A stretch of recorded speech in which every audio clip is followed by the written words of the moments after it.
যারা sub inspector কিংবা সার্জেন্টের মাঠ পরীক্ষা কিংবা ফিজিক্যাল এন্ডুরেন্স টেস্টে টিকবেন, তাদের পরবর্তীতে আপনাদের মোবাইলে মেসেজ দিয়ে দেওয়া হবে যে আপনারা এবার রিটেন পরীক্ষার জন্য ফর্ম ফিল আপ করতে হবে, আপনি উত্তীর্ণ হয়েছেন পেটে বা ফিজিক্যাল এন্ডুরেন্স টেস্টে। তো আপনারা রিটেন পরীক্ষার যে ফর্ম ফিল আপ করতে হয় সেটি কি কি লিখতে হবে, কি কি ফর্ম ফিল আপ করতে হবে সব কিছু এখন আমি আপনাদের জানিয়ে রাখছি। যারা ভবিষ্যতে সার্জেন্ট বা এসআই হতে চান তাদের কিভাবে ফর্ম ফিল আপ করতে হবে, এবং এখন যারা রিটেন পরীক্ষায় বসবেন তারাও কিভাবে এটা ফর্ম ফিল আপ করবেন, তাদের জন্য এটা উপকৃত হবে বলে বিশ্বাস করি। তো প্রথমে আপনাদের পুলিশ টেলিটক.gov.bd এখানে যাবেন।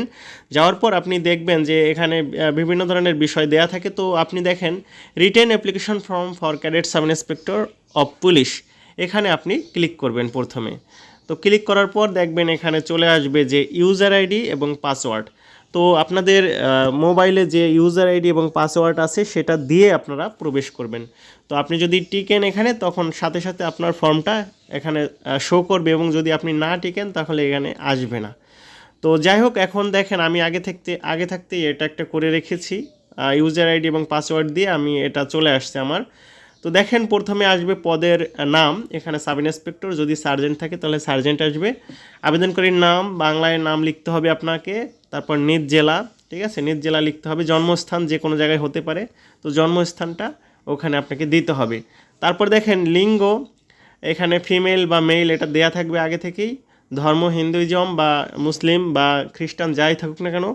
তো সম্প্রদায় হিন্দুদের ক্ষেত্রে এখানে আপনারা ব্রাহ্মণ, ক্ষত্রিয়, বৈশ্য, শূদ্র যে কোনো একটা দিতে পারেন, অথবা সনাতন দিতে পারেন। এবং মুসলিমদের ক্ষেত্রে আপনারা শিয়া বা সুন্নি অথবা অন্য কোনো সম্প্রদায় যদি আপনারা থাকেন, তাহলে সেটা দিতে পারেন।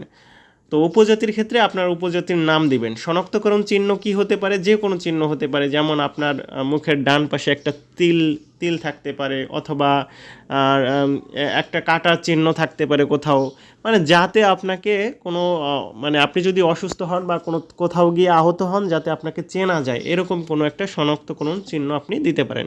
মোবাইল নম্বর সেটা অলরেডি এখানে দেয়া থাকবে, উচ্চতা দেয়া থাকবে, ওজন এবং বুকের মাপ আপনাদের দেয়া থাকবে। এরপর দেখেন পিতার নাম, আপনি পিতার নাম আগে থেকে দেয়া বাংলায় লিখবেন। বর্তমান পেশা কি হতে পারে যেটা আছে সেটা দিবেন। অতীত পেশা যদি বর্তমান অতীত সব একই হয় তাহলে একই দিবেন, ঠিক আছে।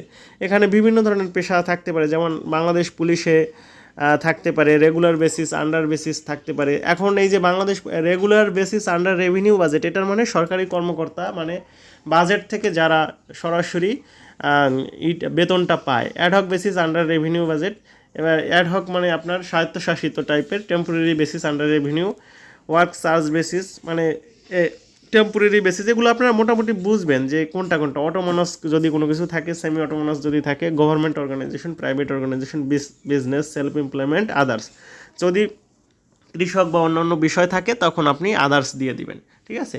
আর অতীত পেশাও ঠিক এই একই রকম আসবে, যে এরকম কোনো কিছু ছিল কি না, ঠিক আছে, বিজনেসম্যান বা যা কিছু আপনারা একটা দিয়ে দিবেন। তবে সরকারি চাকরি যদি বাজেট থেকে হয় তাহলে রেগুলার বাজেট আন্ডার এইটা দিবেন, regular basis under revenue budget, ঠিক আছে। প্রধান যে কোনো সরকারি চাকরি, প্রাইমারি হতে পারে অথবা যে কোনো, এটা হলো regular basis under revenue budget. তো এরপর দেখেন যে এটা দিলেন। এখন কারো পিতা যদি মৃত থাকে তখন কি করবেন, আসলে এটা তো বাধ্যতামূলক দেয়া লাগবে। তখন আপনি এটা দিয়ে যাবেন, যা অতীত পেশা, তার পেশা যেটা ছিল সেটাই দিবেন। তো সমস্যা নাই, এক্ষেত্রে আপনি দিয়ে যাবেন, যেহেতু এখানে আমাদের কোনো অপশন নাই। সেক্ষেত্রে আমাদের এটা দিতে পারি, আমাদের কোনো সমস্যা নেই। তারপর দেখেন জন্মস্থান আপনি দিলেন যে কোনো জায়গায়, এখানে আপনি যেখানে জন্মগ্রহণ করেছেন সেটা দিবেন। জাতীয়তা বাংলাদেশি, মোবাইল নম্বর তার দিবেন। স্থায়ী ঠিকানা এখানে আপনি এগুলো লিখে দিবেন, যেখানে তার স্থায়ী ঠিকানা সেটা দিবেন। জেলা, তো উপজেলা, ডাকঘর, পোস্ট কোড এগুলো দিয়ে দিবেন, ঠিক আছে।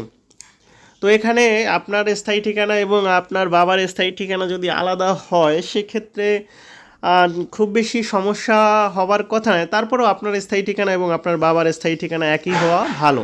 মাতার তথ্যাদি আপনি দিলেন, যে কি এখানে দেয়া থাকবে, মাতার নাম দেওয়া থাকবে, বর্তমান পেশা আপনি দিবেন, সেই একই এরকম পেশা লেখা থাকবে। যদি নর্মাল হাউসওয়াইফ থাকতে পারে, তো অনেকেই, আমাদের বেশিরভাগ মা কিন্তু হাউসওয়াইফ হয়, সেক্ষেত্রে এটা দিয়ে দিলেই হবে, ঠিক আছে। গভর্নমেন্ট অর্গানাইজেশন, হ্যাঁ, বা আপনার এভাবে করে আপনারা দিয়ে যাবেন। অতীত পেশাও যদি কোনো কিছু অতীত পেশা আগে কোনো চাকরি করে থাকে বা অন্য কোনো পেশা থাকে সেটা দিয়ে দিবেন, আর একই হলে একই ওই অতীত আর বর্তমান যদি একই হয় একই দিবেন, ঠিক আছে। তারপর দেখেন জন্মস্থান, সেটা আপনার আপনার মায়ের জন্মস্থান আপনি সেটা দিতে পারেন, যেখানে জন্ম হয়েছে আপনি সেটা দিতে পারেন। এটা মনে করেন একই রাখার দরকার আছে এমন না, আপনার মায়ের যেটা ভোটার আইডি কার্ডে আছে যেটা সেইটা সেই অনুযায়ী আপনি দিতে পারেন, ঠিক আছে। একই জায়গা হতে পারে। মোবাইল নম্বরটাও দিলেন। তো মোবাইল নম্বর অনেকের মায়ের মোবাইল নম্বর থাকে না, সেক্ষেত্রে আপনার মোবাইল নম্বর অথবা আপনার বাবার মোবাইল নম্বরটা দিয়ে দিতে পারেন। তারপরে স্থায়ী ঠিকানা, তার স্থায়ী ঠিকানাও তো একই হওয়ার কথা। এভাবে করে আপনি স্থায়ী ঠিকানাগুলো দিয়ে যাবেন, ঠিক আছে। পোস্ট কোড, ডাকঘর, এগুলো মোটামুটি দিয়ে যাবেন। তারপর দেখেন পিতা মাতার অবর্তমানে অভিভাবকের তথ্যাদি। যদি এখানে এই বিষয়টা হলো, যদি পিতা মাতা না থাকে তাহলে অভিভাবক কে হবে বা কে হতে পারে, ঠিক আছে। সেক্ষেত্রে আপনি আপনার কোনো একজন বড় চাচা বা মামা বা যেই হোক না কেন তার তথ্য এখানে আপনি দিবেন, যে যদি তারা না থাকে তখন কে অভিভাবক হবে। তখন এরকম কেউ একজন আপনি অভিভাবকের নাম দিয়ে দিলেন, সে আপনার যেই হতে পারে। এখানে আপনার আত্মীয় সম্পর্কও থাকতে পারে তার সাথে, নাও থাকতে পারে, কিন্তু আপনি তাকে অভিভাবক হিসেবে মানেন, এই বিষয়টা বুঝলেই হলো। তার বর্তমান পেশা যা কিছু আছে অতীত পেশা এগুলো সেই একইভাবে দিয়ে দিবেন। তারপর জন্মস্থান, জাতীয়তা, মোবাইল নম্বর তা দিয়ে দিবেন। তার স্থায়ী ঠিকানাটাও দিবেন, কোথায় তার বাড়ি, কোথায় তার ঘর, কোথায় কি। এবার ভাই ও বোনের তথ্যাদি। এখন ক্রমিক নং 1 ভাই বোন এরকম পূরণ করে দিবেন যে কি হতে পারে। মনে করেন একজন দিয়ে দিলেন, নাম লিখলেন, তারপর তার সাথে সম্পর্ক কি, বোন জামাই বা যেটা যেটা হয়। যদি ওরকম এই সম্পর্কের ভিতর কোনোটা না হয় তাহলে N/A এটা দিবেন, ঠিক আছে। তারপর দেখেন মোবাইল নম্বরটা দিবেন, মোবাইল নম্বর দিবেন, তারপর পূর্ণ ঠিকানা দিবেন, স্থায়ী বা বর্তমান যেটা আছে সেটা ঠিকানা দিবেন। এরপর অন্য ভাই বোন আরও যদি থাকে তখন অ্যাড মোর দিয়ে এভাবে আপনি বারবার যোগ করবেন। তো 2-3 জন যোগ করলেই হবে, বেশি না করলেও সমস্যা নেই। মোটামুটি 3 জন করলেন, আপনার নিজস্ব আপন যে ভাই বোন আছে সেগুলো যোগ করে দিলেন, সমস্যা নেই, ঠিক আছে। আর যদি কারো ভাই বোন না থাকে সেক্ষেত্রে যেহেতু একটা অপশন আছে, সেক্ষেত্রে আপনার চাচাতো ভাই, মামাতো ভাই, ফুফাতো ভাই বা যে কোনো একজন ভাইয়ের, বিশেষ করে চাচাতো, মামাতো বা যে কোনো একজনের ভাই বোনের নাম ঠিকানা দিয়ে দিলে, একজনের অন্তপক্ষে দেয়া লাগবে, সেক্ষেত্রে একজন দিতে হবে, ঠিক আছে। যেহেতু এখানে কোনো অপশন নাই, এটা একদম প্রাইমারি আপনাকে দেওয়াই লাগবে, না হলে এটা নিবে না। তো নিকটতম আত্মীয়দের মামা, চাচা, ফুফাই তথ্যাদি, এদের মামা, চাচা আপনাদের যেগুলো আছে সেগুলো দিয়ে দিবেন। মামা সম্পর্ক কি, এখানে দেখেন সম্পর্ক মামা এটা দেওয়া আছে। পেশা আপনি দিবেন, নিকটাত্মীয় যেগুলো, তারপর আপনি আরও কয়েকজন অ্যাড করে দিতে পারেন, অন্তপক্ষে ন্যূনতম একজন অ্যাড করবেন। তো কারোর সাথে যদি কোনো সম্পর্ক খারাপ থাকে বা থাকে তাহলে আপনি মোটামুটি করলেন, মোটামুটি স্কিপ করলেন, একজন দিয়ে যে কোনো একজন দিয়ে স্কিপ করলেন, ঠিক আছে। একজন দিবেন, তো পরবর্তীতে স্কিপ করলেন। তো কখনও যথাযথভাবে গঠিত মেডিকেল কর্তৃপক্ষ কর্তৃক সরকারি চাকরিতে নিয়োগ অনুপযুক্ত ঘোষিত হলে তার বিবরণ, এটা যদি আপনি না হন তাহলে প্রযোজ্য নয়, এরকম দিয়ে দিবেন, প্রযোজ্য নয় বা কিছু। তো এটা হলে তো আসলে আপনার চাকরি না হওয়ারই সম্ভাবনা বেশি, এটা হলো হয়তো কারোই নাই। ইতিপূর্বে কখনো গুরুতর অসুস্থতা ভুগছিলেন কিনা, কখনো শারীরিক জখম, শল্য চিকিৎসক ব্যাধি ইত্যাদি হলে তার সময়কাল এবং বিবরণ। আপনি যদি কোনো অপারেশন বা এটা সেটা থাকে তাহলে একটু লিখে দিবেন যে অমুক কারণে এটা হতে পারে। তবে এগুলো আসলে নর্মাল যদি হয়, যেগুলো আসলে দেখা যায় না বা ওরকম কিছু না, তখন আপনার এগুলো স্কিপ করলে প্রযোজ্য নয় বা এরকম কিছু দিতে পারেন। তো ছাত্রজীবনে খেলাধুলা, বিতর্ক প্রভৃতি বিষয়ে অর্জনসমূহের বিবরণ উপযুক্ত প্রমাণ সহ দিতে হবে। তো সেক্ষেত্রে দেখেন, উপযুক্ত যদি আপনার সার্টিফিকেট বা অর্জনের যদি কোনো থাকে, প্রাপ্তি স্বীকার থাকে, কোনো পত্র বা কোনো কিছু থাকে, তাহলেই এগুলো দিবেন। তো সেক্ষেত্রে আপনি যদি খেলাধুলায় কোনো জায়গায় কোনো কিছু অর্জন করেন, তার প্রমাণপত্র থাকে কিনা, তাহলে এটা আপনি লিখে দিবেন। বিতর্কতে কোনো জায়গায় কিছু পেরেছেন কিনা, কবিতা আবৃত্তি, এখানে প্রভৃতি মানে কি, আপনি আরও যদি কোনো জায়গায় আপনার দক্ষতা প্রমাণের সুযোগ থাকে, সেখানে আপনি সেগুলো বিবরণ সহ লিখে দিবেন। পরবর্তী সময় আপনি ভাই বা বন্য বিষয়ে আপনি ওই বিষয়গুলো নিয়ে যেতে পারবেন, ঠিক আছে। তো এইখানে এই বিষয়টা, এটা কোনো অর্জন মানে আপনার যে কোনো অর্জন হতে পারে। তারপর দেখেন সাঁতার ও সাইকেল চালানো জানেন কিনা। যদি সাঁতার, অবশ্যই সাইকেল চালানো বা সাঁতার আপনার জানা উচিত, আপনি জানেন, ঠিক আছে, এটাই লিখে দেবেন। মোটর সাইকেল চালানোর বৈধ লাইসেন্স আছে কিনা, যদি লাইসেন্স থাকে আপনার তাহলে লাইসেন্স দিবেন লাইসেন্স নম্বর এবং তারিখ। আর যদি এটা না থাকে তাহলে লিখবেন যে প্রযোজ্য নয়, ঠিক আছে, সমস্যা নেই। সমাজ কল্যাণ এবং সাংস্কৃতিক বিষয়ে কার্যে অংশগ্রহণ বিবরণ, যদি কোনো সমাজ কল্যাণ আপনি কোনো সমাজ কল্যাণ কার্যের সাথে জড়িত, কোনো দুস্থ বা কোনো জায়গায় হেল্প করছেন কিনা, কোনো অর্গানাইজেশনে সামাজিক সাংস্কৃতিক বিষয়ে কোনো অংশগ্রহণ করেছেন কিনা, এরকম যদি কিছু থাকে তাহলে আপনি এখানে দিবেন।